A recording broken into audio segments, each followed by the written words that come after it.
मेरे प्यारे भक्तों, आज मैं तुम्हें एक ऐसी कथा सुनाऊंगी जो ज्ञान की ज्योति जलाएगी। ये कथा केवल शब्द नहीं है, ये तुम्हारे भीतर छिपी बुद्धि, विवेक और सत्य को जागृत करने का माध्यम है। जब मन भ्रमित हो, जब मार्ग स्पष्ट न दिखे, तब ज्ञान ही वह दीपक है जो अंधकार को चीर देता है। क्योंकि जहाँ ज्ञान है और जहाँ सच्ची शक्ति है, वहीं मैं सदा विद्यमान हूँ। इसलिए हे भक्तों, इस पावन कथा को पूरे ध्यान और श्रद्धा के साथ अंत तक अवश्य सुनना। बीच में कथा छोड़कर जाना अशुभ माना गया है और ऐसा करने से पुण्य फल नहीं मिलता, बल्कि यह महापाप के समान है। कल्पना कीजिए, एक छोटा सा बच्चा जिसकी आंखों में पूरी दुनिया समाई हुई है, लेकिन होठों पर सदा मौन। एक माँ जिसके सीने में दर्द की आग जलती है, पर आंसुओं में भी उम्मीद की किरण बाकी है। और फिर एक दिन बसंत की पहली हवा के साथ वो मौन टूटता है, बस एक शब्द से, माँ, और पूरा गांव स्तब्ध रह जाता है। यह कोई कहानी नहीं, यह श्रद्धा की वो ताकत है जो असंभव को संभव बना देती है। प्रिय साथियों, सुनिए आज की यह हृदय स्पर्शी कथा, वसंत पंचमी की पावन कथा, जहां मां सरस्वती ने एक मां की तपस्या को फल दिया और एक बच्चे की आवाज लौटा दी। सभी साथियों को वसंत पंचमी की बहुत बहुत शुभकामनाएं। वसंत पंचमी के दिन ही माता सरस्वती का प्राकट्य हुआ है। जब सृष्टि में अज्ञान, मौन और अंधकार था, तब ब्रह्मा जी की प्रार्थना पर माता सरस्वती प्रकट हुई और वीणा के मधुर स्वर से ज्ञान का संचार किया। मनुष्य को वाणी, लेखन, संगीत और विवेक प्रदान किया। वसंत ऋतु स्वयं नवजीवन, नई ऊर्जा और सृजन का प्रतीक है। इसलिए इस दिन ज्ञान की देवी माता सरस्वती की पूजा की जाती है।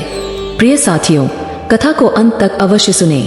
यह कथा एक ऐसे गांव की है जहाँ की मिट्टी की सौंधी खुशबू हवा में घुली रहती थी और सूरज की किरणें हर सुबह एक नई उम्मीद लेकर आती थीं।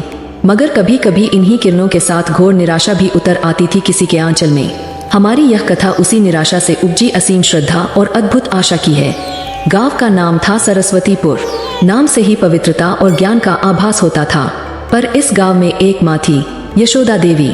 उसका जीवन सरस्वतीपुर के नाम से बिल्कुल विपरीत था, जैसे किसी मंदिर के प्रांगण में अंधेरा फैला हो। यशोदा एक साधारण, सीधी सादी महिला थी, जिसका जीवन दुखों से भरा था। पति का असमय देहांत हो गया था और जीवन का एकमात्र सहारा था उसका नन्हा बेटा राम, जिसका नाम भगवान राम के समान पवित्र था। पर उसकी नियति में एक ऐसा अभिशाप लिखा था जो हर पल यशोदा के हृदय को छलनी करता रहता। राम जन्म से गूंगा था। हाय रे किस्मत, कैसी अभागिन है तू यशोदा, अपने ही बच्चे का मुंह नहीं देख सकती, उसका बोल नहीं सुन सकती। यह तो पूर्व जन्मों के पापों का फल है। कैसा दुर्भाग्य है, एक तो पति नहीं, ऊपर से ऐसा मौन बेटा। कौन जाने किस घड़ी में भगवान ने इस बच्चे को जन्म दिया होगा। गांव की औरतें, जिनका जीवन दूसरों के सुख दुख पर टिप्पणी करने में गुजरता था, अक्सर यशोदा को ऐसे ताने मारती। ये शब्द तीर बनकर उसके दिल में उतर जाते। हर चुभन के साथ उसकी आंखों से गंगा यमुना बह निकलती। वह सोचती, क्या सचमुच मैं इतनी पापिनी हूँ? क्या मेरे राम का कोई दोष नहीं? वो तो अभी अबोध है, फिर क्यों उसके हिस्से में यह मौन आया?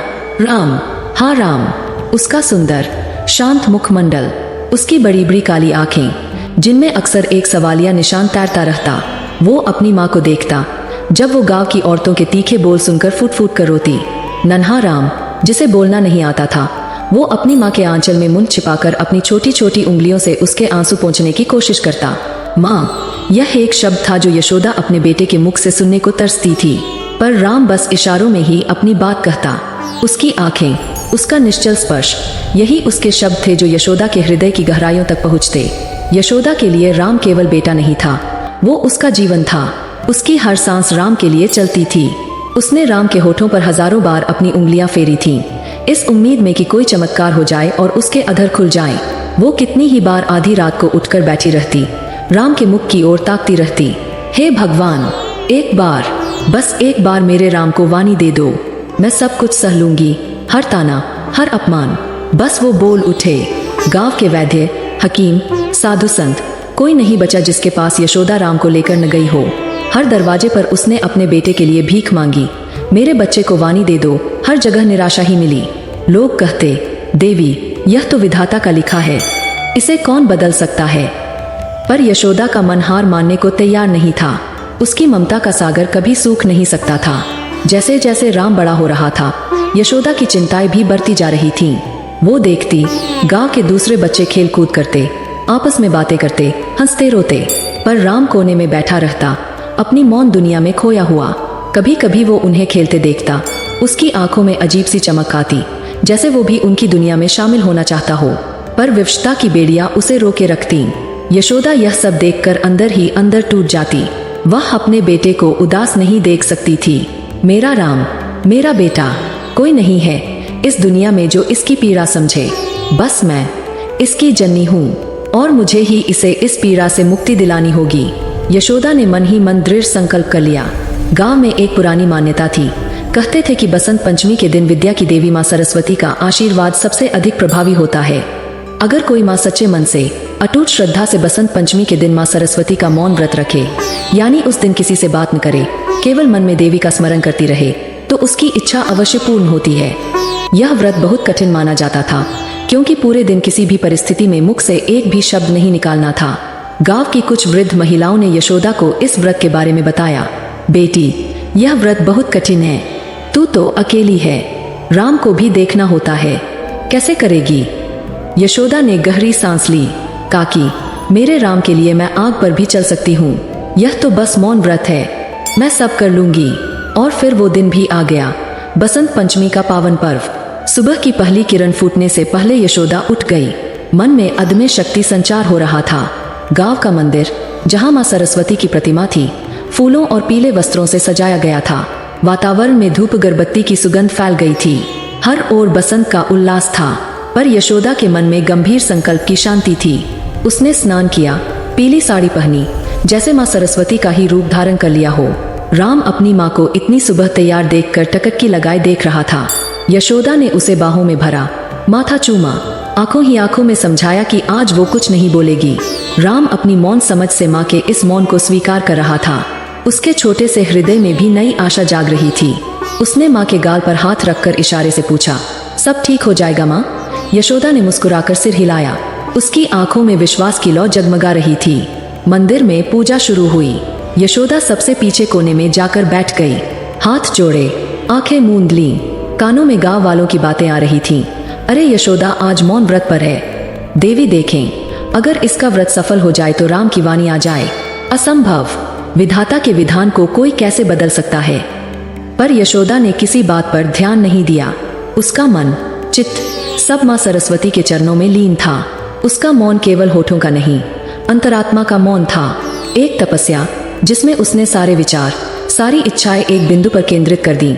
मेरे राम की वाणी, हे मां शारदे, हे वीणा वादिनी, मेरे बच्चे को बोलने की शक्ति दो। उसका बचपन मौन के अंधकार में न बीते। दिन चढ़ता गया, सूर्य आकाश में पूरी आभा बिखेर रहा था। गांव में बसंत पंचमी के गीत गूंज रहे थे। बच्चे पतंग उड़ा रहे थे। घरों में पीले पकवान बन रहे थे। पर यशोदा मंदिर के कोने में पत्थर की मूर्ति बनकर बैठी रही। प्यास लगी पर पानी नहीं पिया, भूख लगी पर अन्न का दाना नहीं ग्रहण किया। कभी मन विचलित होता, क्या सचमुच ऐसा हो सकता है? पर तुरंत झटक देती, नहीं, विश्वास ही शक्ति है, मेरी श्रद्धा ही मेरा मार्ग है। राम पूरे दिन माँ के साथ रहा। उसने भी आज माँ से कोई बात करने की कोशिश नहीं की। बस पास बैठकर नन्ही आंखों से माँ की अदम्य इच्छा शक्ति देखता रहा। जब यशोदा की आंखें बंद होती, वो धीमे से गाल पर हाथ फेरता, पलकें खुलती तो वो मुस्कुरा देता। यह उनकी मौन भाषा थी, शब्दों से कहीं गहरी। शाम ढली, मंदिर में आरती का समय हुआ। शंख घंटियों की मधुर ध्वनि से गांव गुंजायमान हो उठा। आरती के बाद प्रसाद बंटा। यशोदा ने प्रसाद ग्रहण किया। मुख से एक शब्द नहीं निकला, पर आंखों से कृतज्ञता के आंसू बह रहे थे। उसका व्रत पूर्ण हो गया। अब बस इंतजार था देवी के आशीर्वाद का। दिन बीतते गए, सप्ताह, महीने। यशोदा ने राम को गांव के छोटे से स्कूल में दाखिला दिलवाया। पैसा नहीं था, पर संकल्प था, बेटे को पढ़ाएगी ताकि वो जीवन में आगे बढ़ सके, भले बोल पाए। आंखों में कहा, बेटा डरना नहीं। राम मंच पर खड़ा हुआ। भीड़ में फुसफुसाहटें जोर पकड़ रही थीं। क्या मजाक है, राम तो बोल ही नहीं सकता। स्कूल वाले भी मजाक उड़ा रहे हैं। अध्यापक ने पूछा, राम बेटा, क्या तुम कुछ सुनाना चाहते हो? डरना नहीं। राम ने डरते डरते माँ की ओर देखा। यशोदा का दिल धड़क रहा था। लगा आज फिर लोग मजाक उड़ाएंगे। आंखों में आंसू झलक आए। और फिर जो हुआ उसकी कल्पना भी नहीं थी। राम ने आंखें बंद की, गहरी सांस ली, छोटा सा सीना ऊपर नीचे हुआ।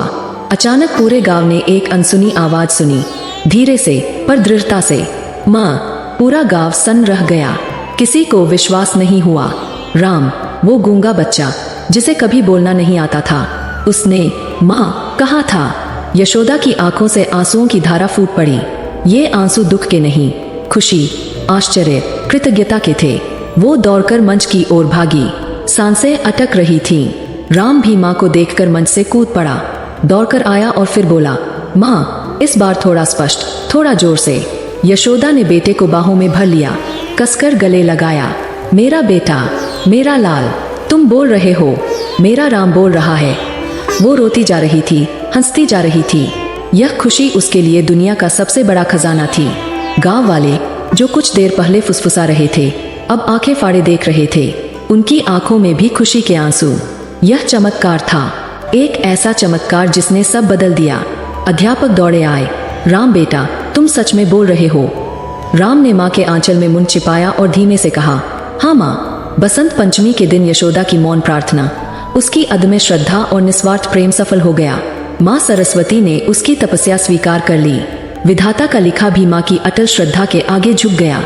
उस दिन के बाद राम का जीवन बदल गया। वो स्कूल में सबसे बात करता, खेलता, हंसता। माँ अब उसका पहला और सबसे प्यारा शब्द बन गया। हर पल माँ को माँ कहकर पुकारता और यशोदा का हृदय आनंदित हो उठता। गांव वाले अब यशोदा को ताने नहीं देते, उन्हें देवी समान मानते। उसकी श्रद्धा की कथा पूरे गांव में फैल गई। कहते, यशोदा की तपस्या ने पत्थर को भी पिघला दिया। माँ सरस्वती ने साक्षात दर्शन दिए। यशोदा ने कभी विश्वास नहीं छोड़ा। उसके निस्वार्थ प्रेम, श्रद्धा और त्याग ने असंभव को संभव बना दिया। राम की खिलखिलाती आवाज अब उसके जीवन का सबसे मधुर संगीत बन गई। और हर बार जब राम माँ कहता, यशोदा को लगता जैसे स्वयं माँ सरस्वती उसके कानों में अमृत घोल रही हो। यह कथा केवल एक बेटे की वाणी की वापसी की नहीं, यह एक माँ की अटूट श्रद्धा, प्रेम और त्याग की अमर गाथा है, जिसने सिखाया, विश्वास हो तो हर असंभव संभव है। हर मौन प्रार्थना का फल अवश्य मिलता है। प्रिय साथियों, इस वीडियो में वसंत पंचमी की पावन व्रत कथा यही समाप्त होती है। हम कामना करते हैं कि माता सरस्वती की कृपा आप सभी पर बनी रहे। जय माँ सरस्वती, जय हो विद्यादानी।